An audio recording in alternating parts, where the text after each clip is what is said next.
JWTZ yamgeuka Samia Suluhu na kuapa kusimama na wananchi.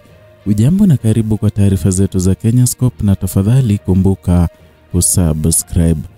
Katika uwanja wa chuo cha mafunzo ya kijeshi Monduli mkoani Arusha tarehe 22 Novemba mwaka huu, ambayo ilikuwa siku ya leo, Rais Samia Suluhu Hassan alisimama mbele ya kundi la maafisa wapya wa Jeshi la Ulinzi wa Wananchi wa Tanzania, akawapa kamisheni 296 katika cheo cha Luteni SU, alipotunuku shahada za sayansi ya kijeshi kwa wahitimu 106 na kuwapongeza kwa utii na uzalendo. Mahali hiyo kulikuwa kama kisiwa cha utulivu kilichozunguka na ukungu wa walinzi wa Ikulu. Wale walinzi, wengi wao kutoka Zanzibar na wakiwa sehemu ya kitengo cha usalama wa rais, walikuwa wameenea kila kona wakimtazama hata majenerali wenyewe kama ndege ya mawingu. Mkuu wa majeshi Jenerali Jacob Mkunda alionekana picha moja tu ameketi karibu naye bila hisia, uso wake mgumu na ambali na furaha inayofaa hafla kama hiyo.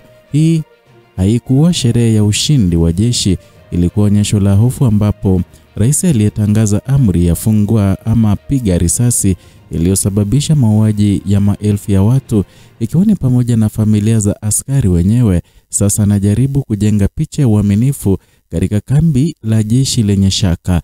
Lakini kutokana na picha ambazo zilikuwa zikisambaa mtandaoni, zilionyesha hali ambayo ilikuwa ya huzuni, kuonyesha kuwa hata rais mwenyewe hakuwa na imani na JWTZ. Ndio maana walinzi wa Ikulu wengi walikuwa na mzingira, na vile vile kulikuwa na hali ya anga ilikuwa na huzuni, kuonyesha kuwa wale majeshi kidogo walikuwa wamemuhepa Samia Suluhu.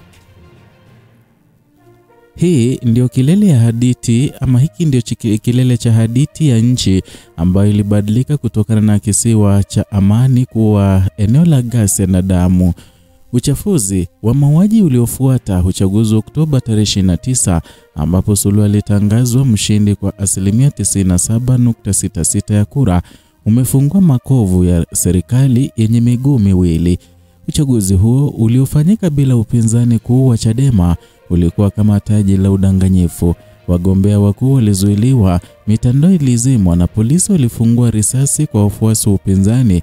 Ripoti za kimataifa kama ile ya CNN na Human Rights Watch zinaonyesha video geolokeshwa ama zilizotoka na geolocation na uchambuzi wa sauti zinazothibitisha risasi za moja kwa moja zilizofiatuliwa kwa vijana bila kujali umri. Idadi ya waliouawa inatofautiana. Upinzani unasema 25,000 wakati Umoja wa Mataifa unataja mamia ama 800 mpaka 2000, ambao ni watu waliokufa 800 hadi 2000, na makaburi ya pamoja yamefunikwa nje ya Dar es Salaam na mikoa mingine. Familia za askari ambao walikuwa wameshachanganyikiwa na maagizo hayo sasa wanaishi katika hofu, na picha kutoka Monduli inaonyesha kwamba hata jeshi lenyewe limegawanyika na halimtaki Samia Suluhu.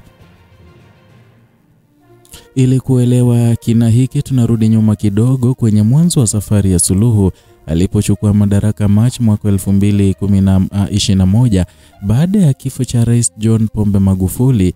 Nchi ilikuwa na matumaini makubwa.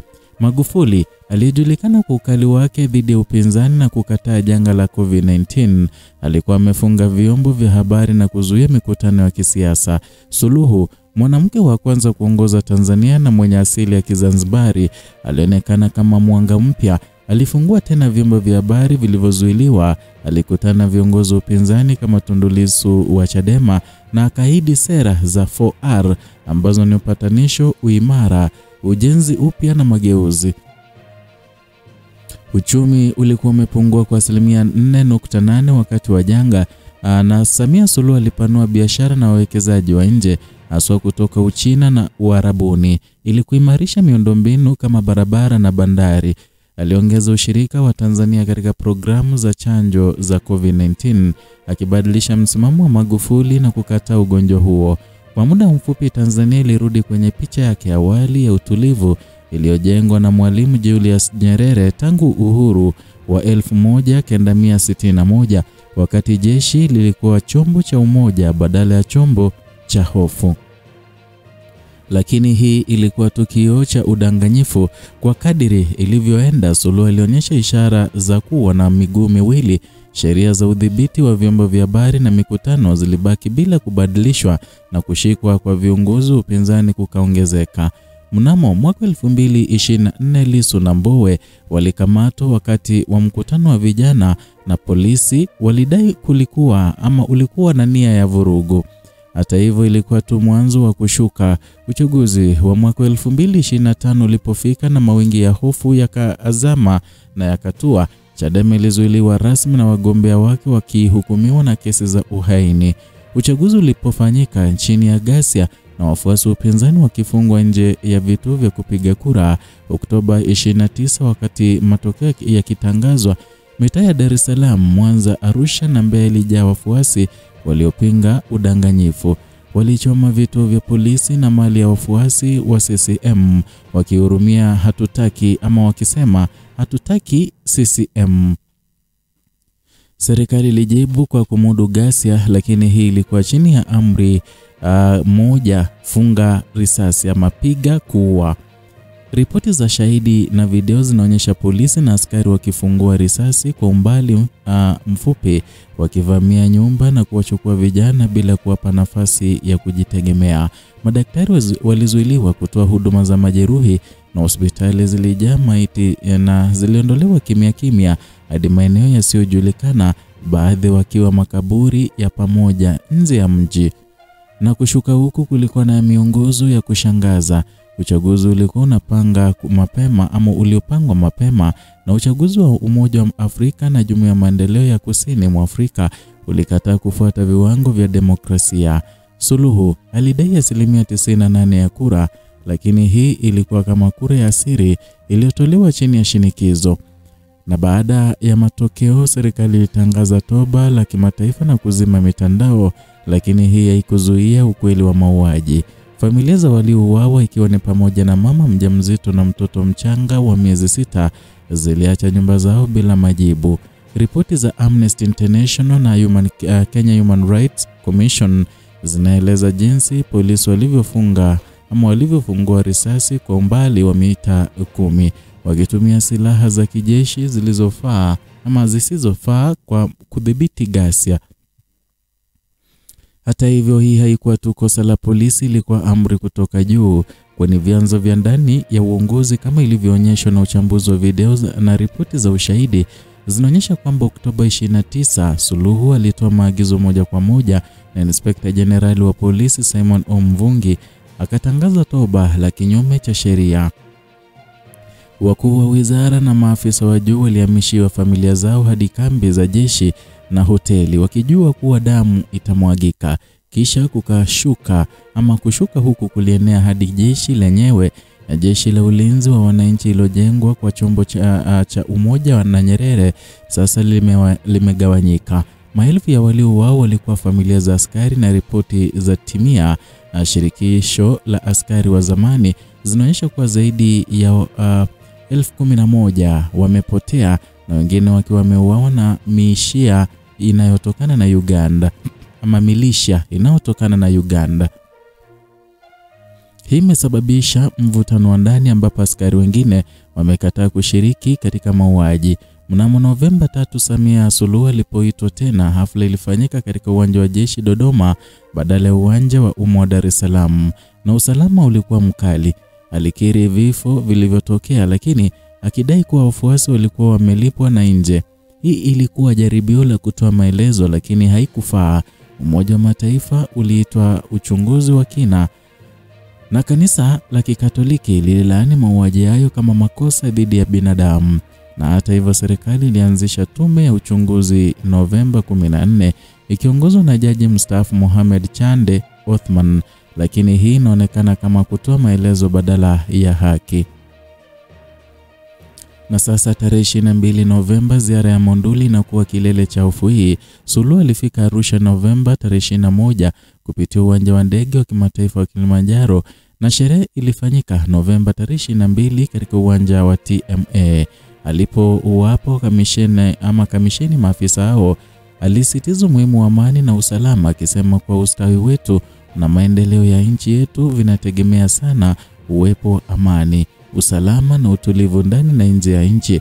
Alipongeza wahitimu kwa kukamilisha mafunzo na akaamini watakuwa na utii, uchapakazi, uhodari, uaminifu na uzalendo. Lakini picha zinazotoka mahali hiyo zinaonyesha kitu kingine, kwani walinzi wa PSU wakitazama majenerali na Mkunda ukionekana mbali na yeye. Hii inaonyesha kutokuwepo kwa imani, haswa baada ya ripoti za askari waliovutwa katika mauaji ya familia zao wenyewe. Wawekezaji wa Kiarabu ambao Suluhu amewavutia kwa miradi ya mafuta na madini sasa wanaona picha hizi na kujiuliza kama Tanzania ni salama. Uchumi ambao ulikuwa na ukuaji wa 6% wakati wa miundombinu sasa unakabiliwa na hatari ya vikwazo vya kimataifa na kupungua kwa utalii. Kushuka huku kunaathiri maisha ya kila siku. Hospitali za Dar es Salaam zimejaa maiti zilizofichwa na familia zinatafuta majibu bila mafanikio. Vijana ambao walikuwa wamesimama mbele ya ghasia sasa wanaishi kama wahamaji ndani ya nchi, wakikimbilia Kenya na Uganda. Serikali inajaribu kurejesha utulivu kwa kutoa maagizo ya kupunguza mashtaka dhidi ya waliokamatwa, lakini inaonekana kama ujanja. Uchaguzi uliopita umebadilisha Tanzania milele kutoka nchi iliyojulikana kwa utulivu kuwa moja inayotajwa na The Economist kama ukali wa serikali na mauaji yaliyoacha alama ya damu.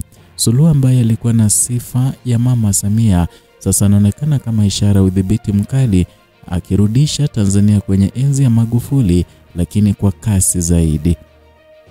Hata hivyo, kuna mwanga mdogo katika giza hili, kwani wafuasi wa upinzani ingawa wamegawanyika wameungana katika kukataa udanganyifu.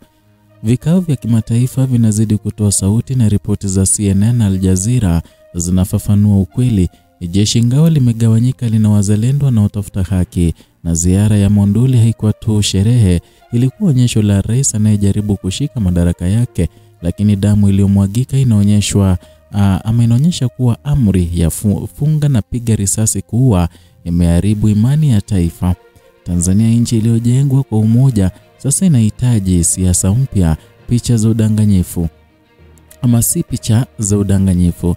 Hadi haki itakapowekwa mbele, utulivu utabaki kama ndoto iliyovunjika, na rais huyo atabaki na mizigo ya maelfu ya roho alizowachukua. Ni ujumbe kutoka hapa Kenyascope, ambapo tunakuchambulia kikamilifu na tunakupa taarifa kwa kina. Zidi kutusupport kwa kusubscribe, kulike na vile vile kushare video zetu.